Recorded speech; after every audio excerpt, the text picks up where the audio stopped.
Assalamualaikum warahmatullahi wabarakatuh. Nama saya Nurul Syarif dengan NPM 210430100316. Di sini saya akan menjelaskan tentang 12 prinsip komunikasi. Yang pertama yaitu adalah komunikasi adalah suatu proses simbolik. Prinsip komunikasi pertama adalah komunikasi proses simbolis yang berasal dari manusia. Komunikasi adalah hal yang dinamis dan melingkar dan tidak berakhir pada titik tertentu, yaitu tetapi terus-menerus. Contoh komunikasi sebagai proses simbolis yaitu adalah ketika ada saudara saya meninggal, sebuah keluarga besar sangat jauh, jadi saya menaruh bendera tanda kematian di depan rumah. Yang kedua, setiap perilaku mempunyai proses potensi komunikasi.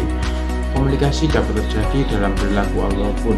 Ini adalah bahwa setiap orang perlu ditafsirkan untuk terlibat dalam proses komunikasi. Bahkan jika ia tidak ingin berbagi sesuatu, adanya gerakan fisik, ekspresi wajah yang berhubungan dengan mata dapat diartikan sebagai bentuk komunikasi dari orang lain. Contohnya yaitu adalah pada saat saya sakit perut, muka saya terlihat sangat lesu dan cemberut. Yang lain tentu berpikir jika saya itu sedang marah ataupun lagi berbeda.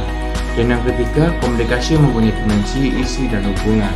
Prinsip komunikasi selanjutnya adalah dimensi dari konten dan laporan dalam komunikasi.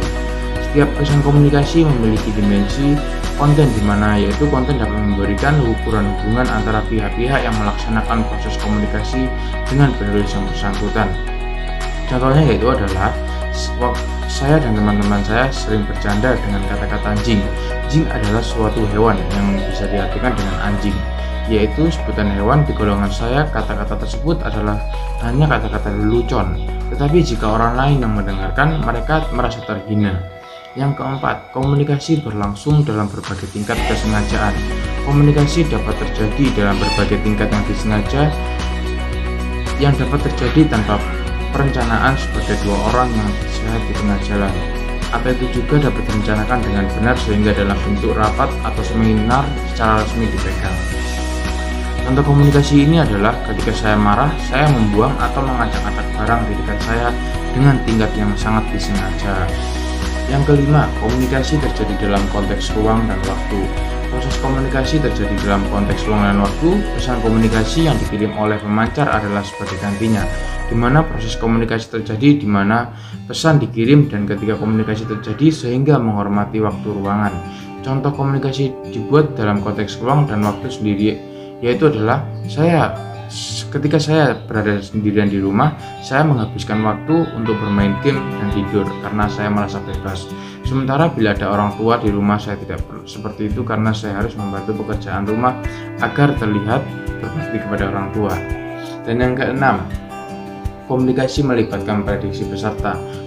Proses komunikasi juga dapat disediakan oleh penulis yang terlibat. Misalnya, jika kita menyambut seseorang, kita pasti akan menunggu bahwa orang itu disambut. Ini juga sesuai dengan aturan, kebiasaan atau model komunikasi yang digunakan oleh penulis yang terlibat. Contohnya yaitu adalah komunikasi di mana perkiraan peserta komunikasi terlibat adalah ketika saya menyapa teman saya untuk mendapatkan sapaan balik dari teman saya. Yang ketujuh, komunikasi bersifat sistemik. Prinsip komunikasi selanjutnya harus sistematis sehingga seseorang berkomunikasi untuk dipengaruhi oleh beberapa faktor asal budaya, pendidikan, nilai-nilai, dan pengalaman. Faktor eksternal seperti kondisi keluarga dan lingkungannya juga mempengaruhi komunikasi sistemik. Contohnya yaitu adalah ketika saya saat menonton iklan makanan, di saat kondisi saya sangat lapar, saya akan merasa tertarik melihat iklan tersebut. Beda lagi kalau saya menonton iklan tersebut dengan kondisi saat kenyang, saya akan pasti merasa biasa saja. Dan yang ke-8, komunikasi lebih efektif jika latar belakang budaya mirip. Komunikasi antara dua orang dengan sejarah, kesukaan, dan budaya yang sama akan lebih efisien dan lebih baik dari dua orang dengan latar belakang yang berbeda. Contohnya yaitu adalah bila saya berkomunikasi dengan tetangga saya atau orang yang dekat dengan saya, tentu komunikasi tersebut akan terasa lebih nyambung atau jelas. Dan yang nomor 9, komunikasi bersifat non-sekuensial. Proses komunikasi melingkar dalam layanan, tidak mengambil arah, bahwa komunikasi juga melibatkan jawaban atau respon sebagai bukti bahwa pesan yang dikirim diterima dan dipahami.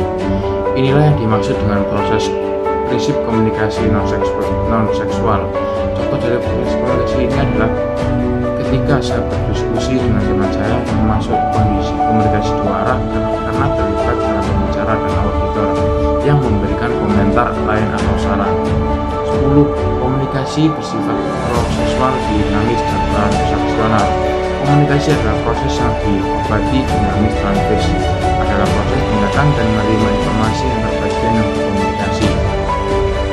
Model komunikasi juga dapat dimodifikasi, dapat dimodifikasi statis dalam penganiayaan dengan komentar dan reaksi yang berbeda. Contohnya yaitu adalah ketika kami menerima informasi dari teman tentang ponsel baru dan akhirnya saya meminta orang tua untuk membeli ponsel tersebut. Dan yang ke-11 yaitu ada komunikasi bersifat irreversible. Komunikasi juga merupakan cara yang tidak dapat diperbaiki atau tidak dapat diubah, di mana efek komunikasi tidak dapat dihapus. Jika kita menyakiti orang lain dengan kata-kata kita, efek relasi seperti itu tidak akan segera hilang. Untuk alasan ini, proses komunikasi harus dibuat dengan hati-hati oleh penulis.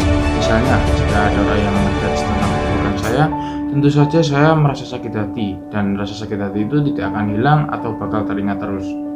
Dan yang terakhir, yang ke-12, komunikasi bukan panacea untuk menyelesaikan masalah. Prinsip komunikasi yang terakhir adalah komunikasi bukanlah panacea untuk menyelesaikan masalah. Maksudnya yaitu, komunikasi bukanlah satu-satunya solusi yang dapat digunakan untuk menyelesaikan masalah. Komunikasi hanya bisa jadi salah satu faktor pendukung terhadap penyelesaian masalah. Contohnya yaitu adalah seorang remaja yang berbeda suku, tetapi komunikasi mereka baik, tapi sebaik-baiknya komunikasi mereka pasti akan putus juga karena alasan topik obrolan antar suku yang tidak bisa atau sensitif untuk dibicarakan. Sekian penjelasan dari 12 prinsip komunikasi dari saya. Bila ada kurangnya, mohon maaf. Wassalamualaikum warahmatullahi wabarakatuh.